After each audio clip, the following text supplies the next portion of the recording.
chamado para ser apóstolo, separado para o Evangelho de Deus. Somente este versículo. Estou aqui com o meu iFolha, né? Chico igual o pastor Héctor, cheio de iPad, de tudo, né? Crente da periferia igual eu, é no iFolha. Glória a Deus.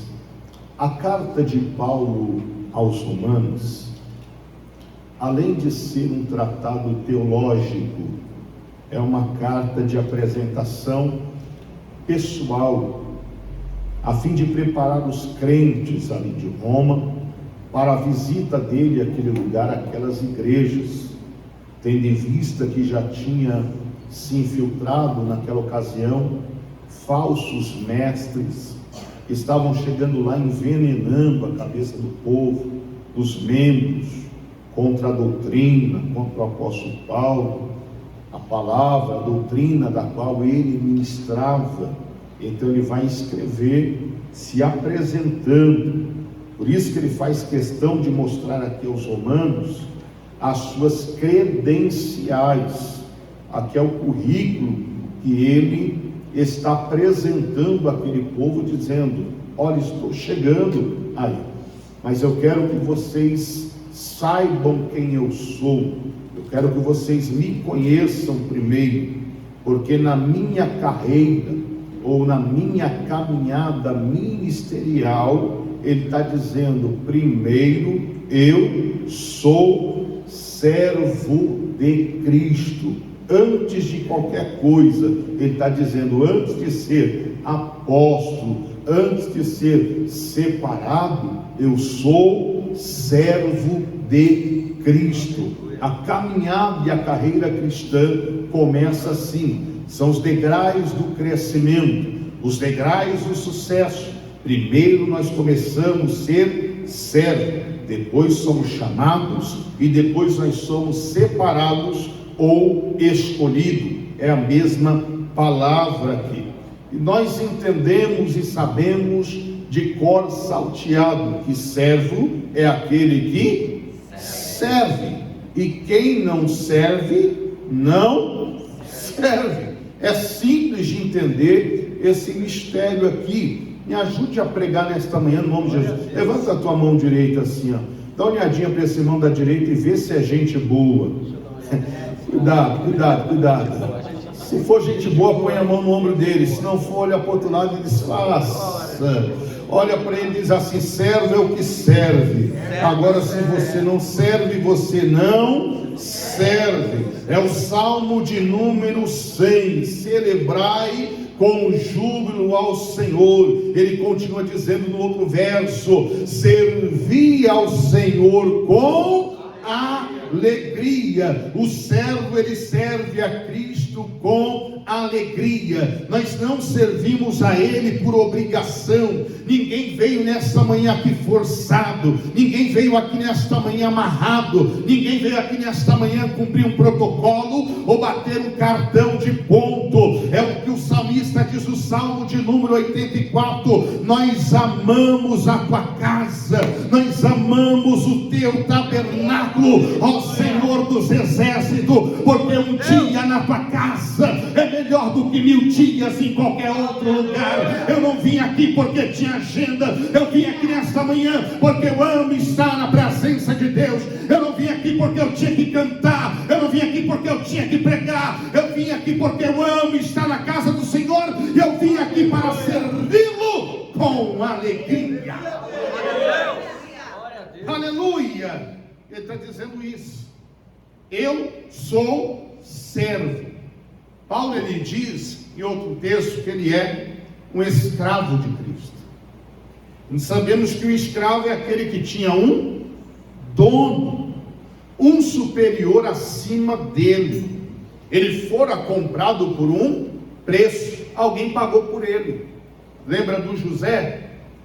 Ele é vendido pelos seus irmãos, aquela caravana dos ismaelitas.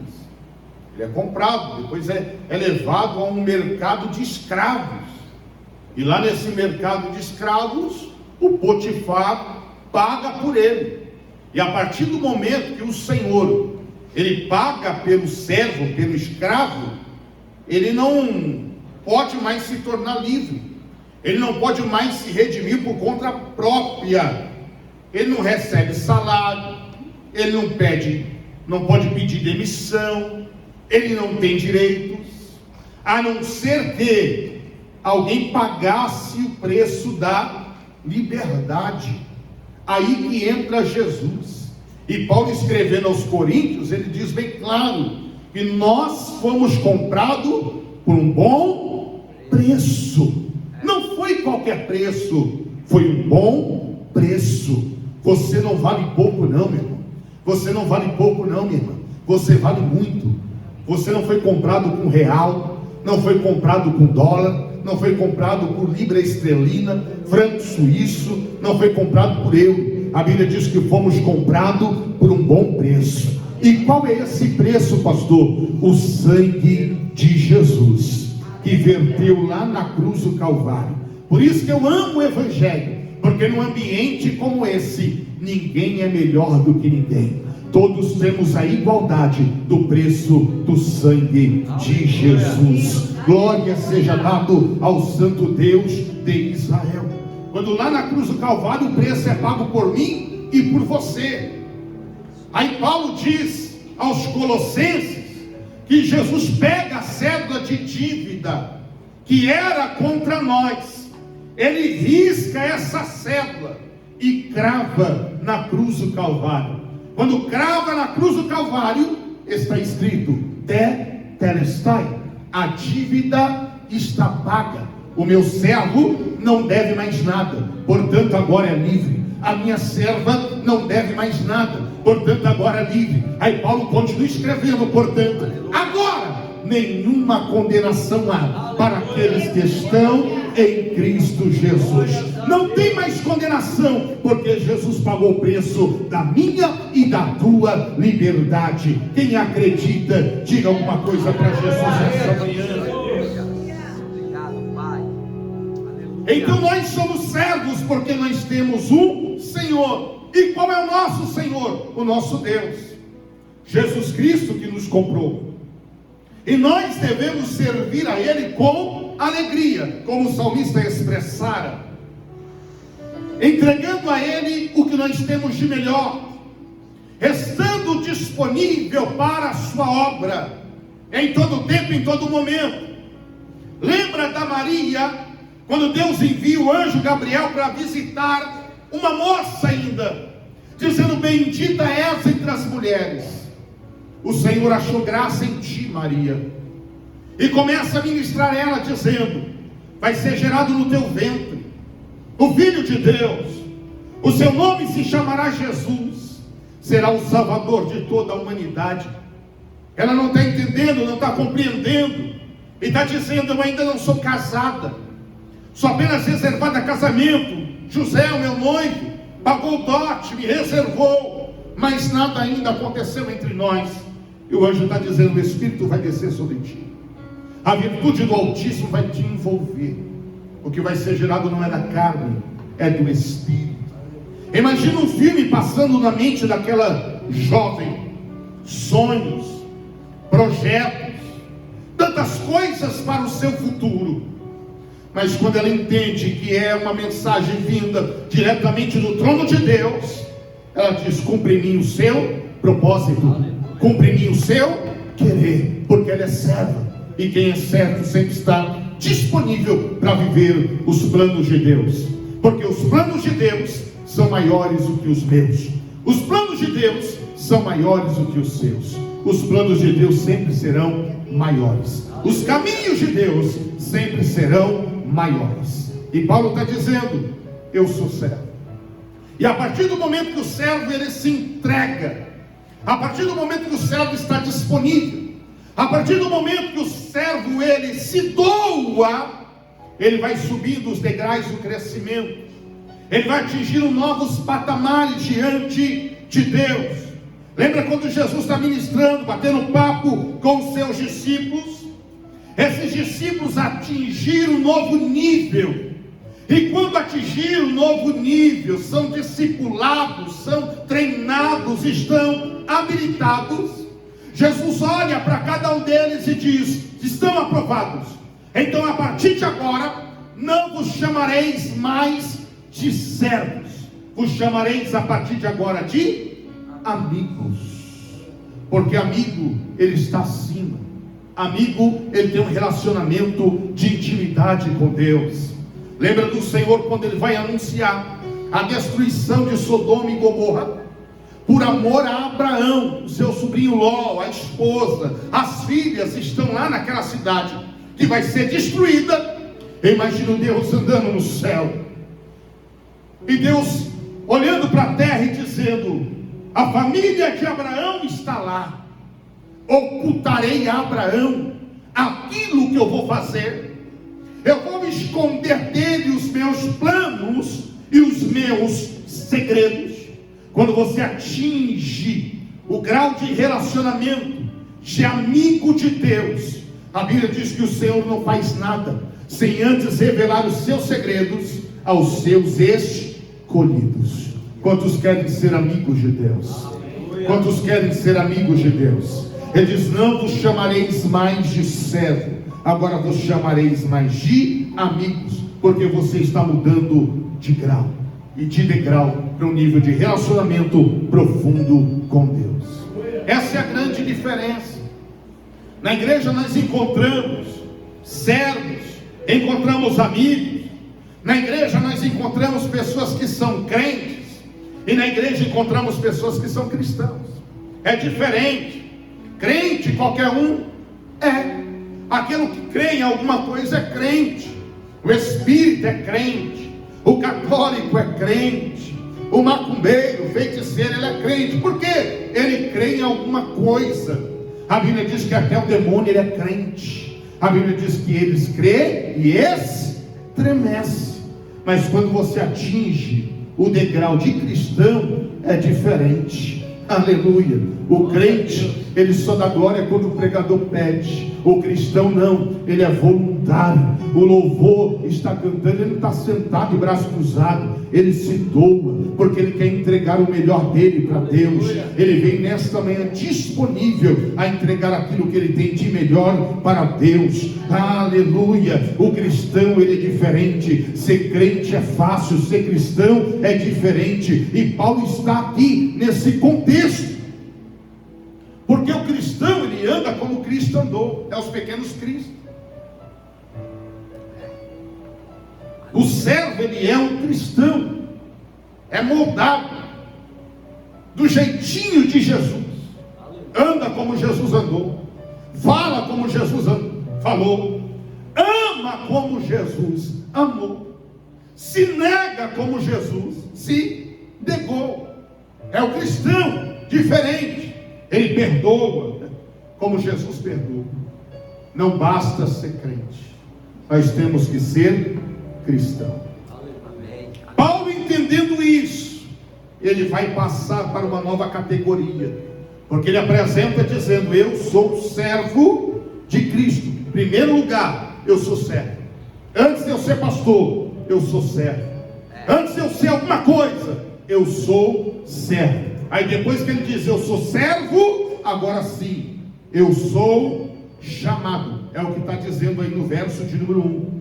Sou chamado para quê? Para ser apóstolo. Quem chama é Deus. Quem chama não é o pastor. Ainda que nós pastores chamamos, é porque Deus direcionou. Porque em primeiro lugar quem chama é Deus. O Senhor chamou na Bíblia Sagrada Abraão. E quando o Senhor chama Abraão, ele diz: eis-me aqui. Está disponível para Deus. Deus chama Moisés em meio a uma sarça, um arbusto pegando fogo no deserto. Ele quer entender o mistério dessa visão, porque a sarça está ardendo em fogo, mas ela não está sendo consumida. Ele vai chegar para perto, porque uma coisa é pegar fogo. Tem muito crente que sai do culto pegando fogo, pulando, cheio da glória, mas no outro dia não quer nem saber mais de igreja. O segredo não é ter fogo, o segredo é ter fogo e resistência da parte de Deus. Ele está dentro de fogo, mas esse fogo não está destruindo a sarça. Então ele vai chegar para lá, para entender esse mistério, essa grande visão. Ele ouve a voz do Senhor do meio da sarça, que Deus havia escolhido ele. Lembra de Samuel? Quando vai deitar, ele ouve a voz do Senhor chamando ele, dizendo: Samuel, Samuel. E com Paulo não é diferente. Quando ele entra na periferia de Damasco, indo prender os cristãos, perseguir os crentes, a intenção é trazerem cativos de volta para a cidade de Jerusalém. Mas um clarão cerca ele e toda aquela comitiva. Era uma luz que brilhava mais do que o sol, clareava mais do que a luz do dia, que tem a sua luz própria, clareava mais do que a luz da lua. Que luz era aquela, pastor Petrônio? Essa luz chama sol da justiça. É a mesma luz que brilha no nosso caminho nesta manhã de domingo, neste ambiente. É a luz que você tanto precisava. É a luz do fim do túnel que você precisava enxergar. O céu se abre e o Senhor Jesus está dizendo: Saulo, Saulo, está chamando a ele. Por que me persegues? Ele está ouvindo essa doce voz, que é mansa, meiga e suave, ao mesmo tempo é forte como a voz de uma trombeta. E o Senhor está ministrando ele, dizendo: não adianta fugir, não adianta lutar. Ele se rende e diz: o que é que eu faço da minha vida daqui para frente? E Jesus disse: entra na cidade, e lá eu vou falar contigo o que você vai fazer. É conduzido pelos amigos, rua direita, casa de Judas. Fica ali num quarto, 3 dias sem enxergar. Mas a Bíblia diz que é 3 dias com saudade de ouvir aquela voz que falou com ele na entrada da cidade. 3 dias sem enxergar, mas é 3 dias com vontade de sentir aquela presença novamente, que ele sentiu abraçando ali na entrada de Damasco. Aí ele entende o segredo do crente. Qual, pastor? A Bíblia diz que aquele que pede, recebe. O que bate, se abre. E o que busca, ele encontra. Então ele entende o caminho. Ele vai orar, ele vai pedir, ele vai jejuar. A Bíblia diz que 3 dias ele não come, ele não bebe nada. É jejum e oração. Oração e jejum. Para ver o que nunca viu, para sentir o que nunca sentiu, para ouvir o que nunca ouviu e falar o que nunca falou. Ele vai para a oração. E quando ele contempla uma visão, que o moço entrava naquele quarto onde ele estava, colocava as mãos sobre a sua cabeça, ele tornava a enxergar. Na mesma hora Jesus chama o moço, Ananias, e diz: anota o endereço, põe no Waze, põe aonde você quiser, e vai na rua direita, na casa de Judas, porque tem um camarada lá que eu vou levantar para revolucionar a história. Qual o nome dele? Jesus. Jesus conhece como Saulo, outros como Paulo, mas é a mesma pessoa. Aí Ananias pergunta: é aquele que apedreja a igreja? É esse mesmo. Aqueles que perseguem os crentes? É esse mesmo. Aqueles que prende, lança no calabouço? É esse mesmo. E Ananias está dizendo: manda outro, porque eu não vou não. E Jesus está dizendo: você vai sim, Ananias, porque esse é para mim um vaso escolhido. Eu vou mostrar para ele o quanto é que ele vai padecer pelo meu nome. Glória a Deus. Aleluia. Então Jesus chama ele. E Jesus chama ele para quê, pastor? Jesus chama ele para ser apóstolo. O interessante é que Jesus chama quem quer. Ainda que a sociedade diz: esse aí não tem mais jeito, não tem mais solução. Ainda estão dizendo assim: mas esse aí não presta, esse aí é perseguidor. Aí Jesus diz: é vaso escolhido. Mas esse aí é enganador, mas para mim é príncipe de Deus. Não é mais Jacó, é Israel. Então não importa o que estão dizendo ao teu respeito, o que importa é o que Jesus escreveu ao teu respeito. Aleluia. O que está escrito na cruz ao teu respeito Lembra quando o soldado romano está escrevendo a placa dos ladrões da cruz, dizendo: esse é Dimas, é ladrão, é salteador. O ladrão que está do lado esquerdo, ele escreve na placa dizendo: esse é Gestas, ladrão e salteador. Aí o soldado romano pergunta: o que é que eu escrevo da acusação daquele que está na cruz do meio? Aí Pilatos diz: não tem nenhuma acusação contra a vida dele, mas alguma coisa precisa ser escrito, porque precisa estar na cruz cravado, para que todos que passam pela estrada entendam qual a acusação. Então escreve aí: este é Jesus o Nazareno, rei dos judeus. Esse é Jesus Nazareno, rei dos judeus. Aí eles não entendem e diz: não, Pilatos, vamos escrever diferente, dizendo: este é Jesus Nazareno, que se diz rei dos judeus. Mas o fato é que Jesus nunca disse que ele era rei. Quando Pilatos vai entrevistá-lo e está perguntando: você é o rei dos judeus? Ele está dizendo: você disseste. Em outras palavras, está dizendo: é você que está dizendo. Jesus nunca disse que ele era rei, porque quem é não precisa dizer que é. Quem tem não precisa dizer que tem. Quando alguém chega dizendo: eu sou, eu tenho, eu posso, querendo dar carteirada, porque na verdade não é nada. Porque quem é não precisa dizer que é. Quem tem não precisa dizer que tem. Porque quem é e que tem e quem tem, aonde chega, as pessoas sabem que ele é e sabem que ele tem. Quem te honra e quem te exalta é o grande eu sou. Escreve aí dizendo: é o que diz que é o rei dos judeus. Aí o Pilatos diz assim: o que escrevi, escrevi. Em outras palavras, está dizendo assim: o que eu escrevi, eu não apago. É o que Jesus está dizendo para mim e para você nesta manhã. O que está escrito ao teu respeito, ninguém pode apagar. Aleluia. Porque não foi escrito com lápis, com caneta, foi escrito com o sangue do Cordeiro. E aquilo que é escrito com o sangue do Cordeiro é indelével. Ninguém pode apagar. Você pode dar um glória para ele nesta manhã? Jesus chama quem quer, na hora que quer, com o propósito que quer. Quando ele chama, ele capacita, habilita. Quando ele chama, ele protege. Quando ele chama, ele provê. Quando ele chama, ele sustenta. Ele chama Paulo aqui para ser apóstolo. É os 5 ministérios que nós encontramos na Bíblia Sagrada. Uns ele chama para apóstolo, outros para profetas, outros para evangelistas, outros para pastores e outros para doutores. Aí Paulo diz bem claro: cada um fique na vocação que foi chamado. Está dizendo: cada um fica no seu quadrado, cada um fica na sua posição. Porque hoje em dia você chega em muitos lugares, como eu prego em muitos lugares, pela misericórdia de Deus, não por capacidade e nem por mérito próprio, mas por graça e misericórdia. Às vezes você chega e vê tudo fora do lugar. O diácono querendo ser pastor, o pastor servindo como diácono.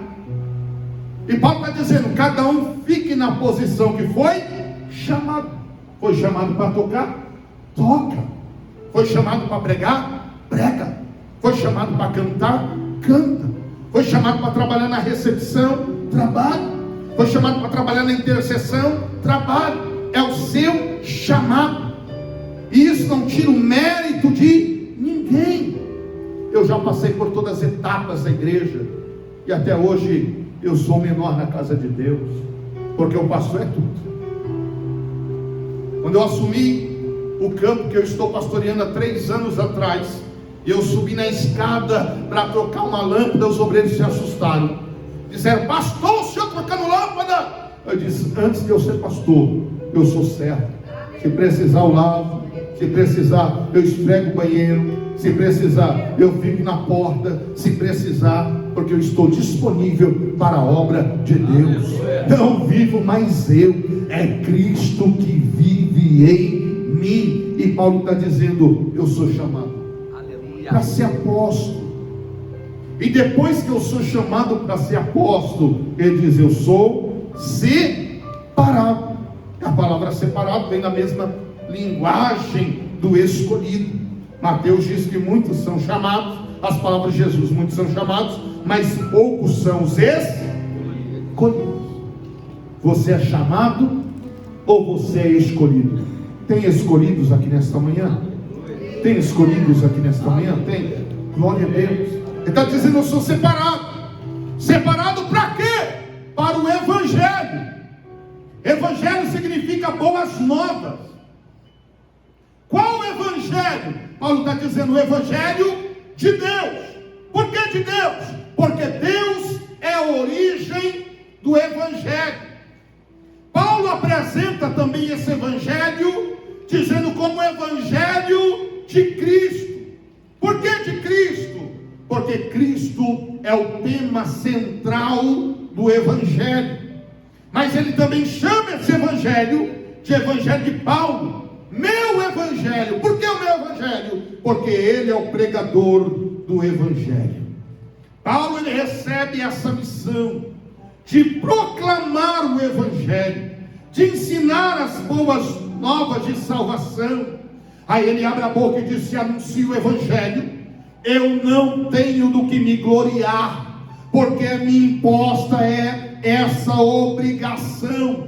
E ai de mim se não pregar o Evangelho. Obrigação, por quê, pastor? Porque ele aceitou, está disponível. E a Bíblia diz que aquele que põe a mão no arado, ele não pode olhar para trás. Colocou a mão no arado, a tua vida agora com Cristo é só para frente. Você não pode parar, você não pode retroceder, você não pode desistir, você deve avançar. Aleluia. Ainda que as coisas estejam difíceis, ainda que as coisas estejam terríveis, você precisa avançar. Ainda que não esteja aguentando, suportando mais, a Bíblia diz: suporte as aflições como bom soldado de Cristo. O que você está enfrentando hoje, o que está causando dor, sofrimento hoje, não dá para comparar com a glória que será revelada sobre a tua vida. Dias melhores virão na presença do Senhor. Aleluia. Ele diz: eu não posso anunciar de qualquer jeito, eu não posso fazer de qualquer maneira. Jeremias diz que maldito é aquele que faz a obra do Senhor relaxadamente. Não podemos fazer de qualquer jeito. Quando você está disponível para servir, para fazer, precisa ser feito com excelência, precisa ser feito com amor, precisa ser feita com dedicação, com total entrega. Ele está dizendo isso aqui. Aí Paulo, continuando a sua carta aos Romanos, o capítulo de número 1, põe para mim, por bondade, o versículo 14 ao 16. Aleluia. Ele está dizendo: eu, Paulo, ele dá as credenciais, dizendo: sou servo, sou apóstolo e sou separado. Ele está dizendo: eu sou devedor, tanto a gregos quanto a bárbaros, tanto a sábios como aos ignorantes. Por isso estou disposto a pregar o Evangelho também a vocês que estão em Roma. Não me envergonho do Evangelho, porque é o poder de Deus para a salvação de todo aquele que nele crê, primeiro do judeu e depois do grego. Ele está dizendo: eu sou devedor, eu estou pronto e eu não me envergonho. Tem 3 tipos de pessoas dentro da igreja, ou 3 grupos de pessoas dentro da igreja. Aqueles que são como Paulo: eu não me envergonho do Evangelho. O segundo grupo é aqueles que se envergonham do Evangelho. E o terceiro grupo é o grupo pior de todos. Qual? Aqueles que causam vergonha ao Evangelho. Infelizmente, tem esse grupo também dentro da igreja. Qual é esse grupo, pastor, que envergonha o Evangelho? Aquele que vive o que não prega, está envergonhando o Evangelho, está envergonhando. Quando a sua vida não condiz com a palavra de Deus, você está causando vergonha ao Evangelho. Quando você dá mau testemunho por aí, você causa vergonha ao Evangelho. Paulo está dizendo: eu não tenho vergonha de pregar o Evangelho. Ele está se referindo ali a Roma. Por quê, pastor? Porque Roma tinha o poder, com a Grécia estava a sabedoria. O Evangelho vem da onde? Do judeu, de Nazaré, um povo que era tratado como a escória da sociedade, os ignorantes, os pobres, indoutos, escravos, miseráveis.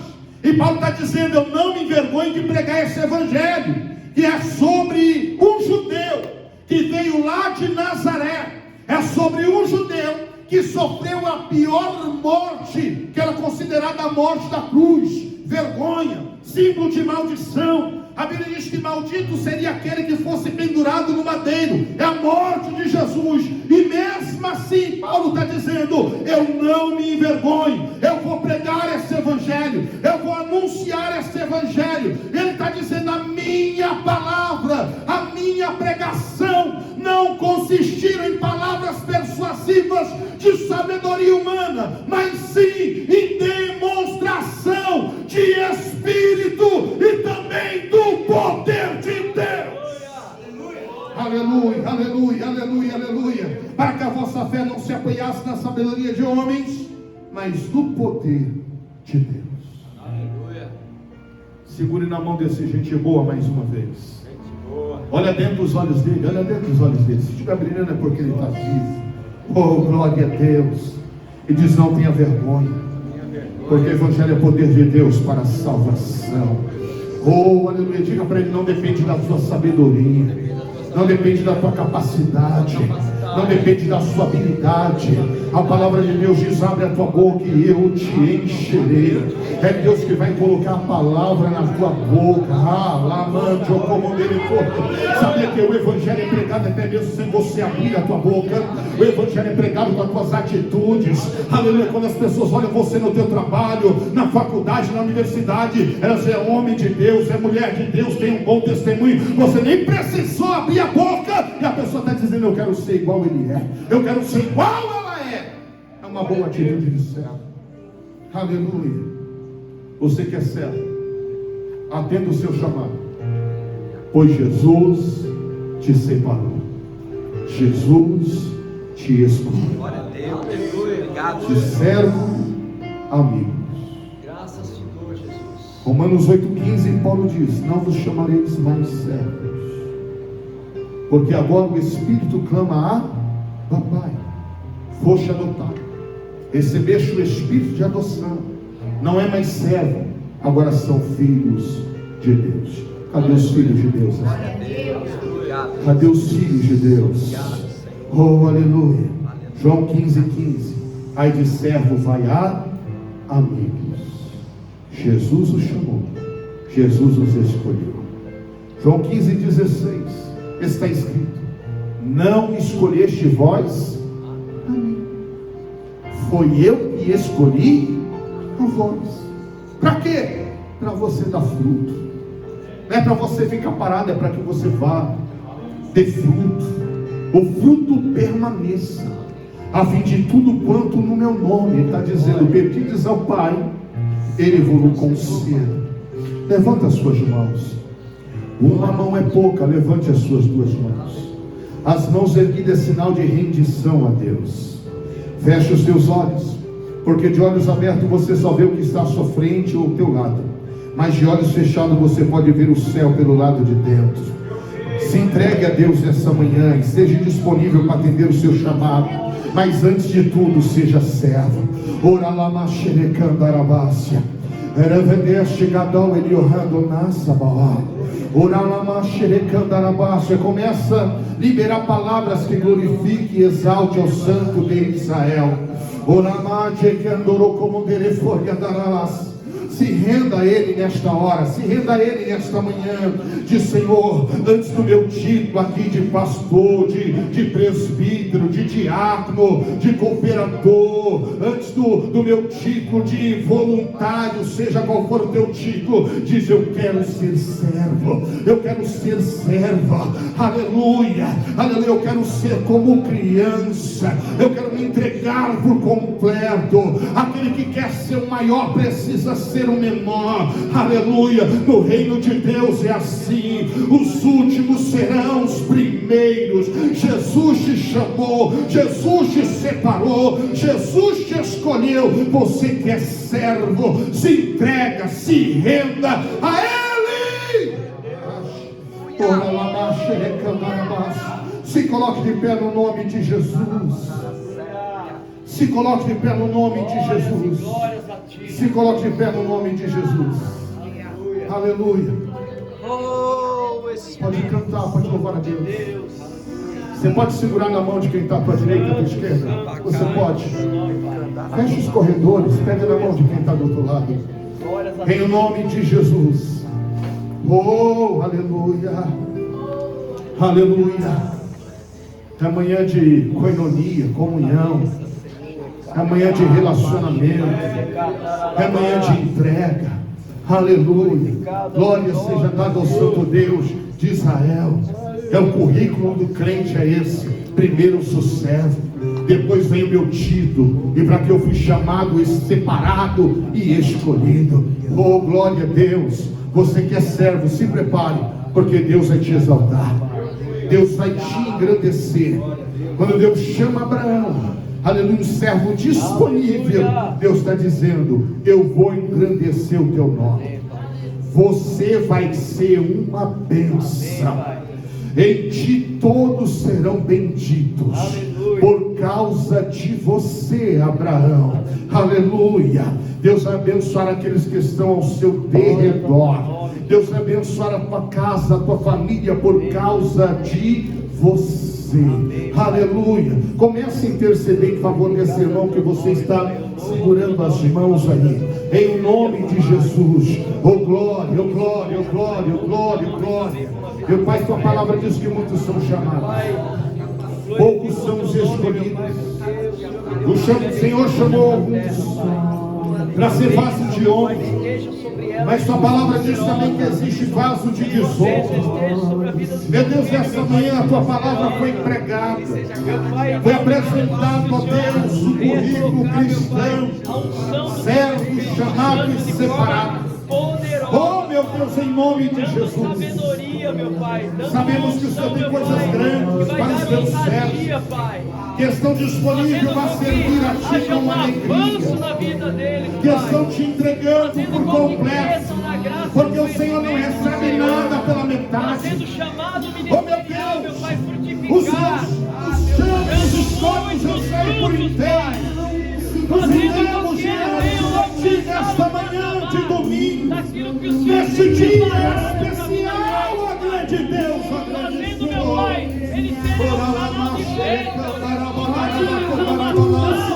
Seu Deus, levanta o que está caído, depois aquele que está sem vigor, dê ânimo àquele que está desanimado. Torna, Deus, a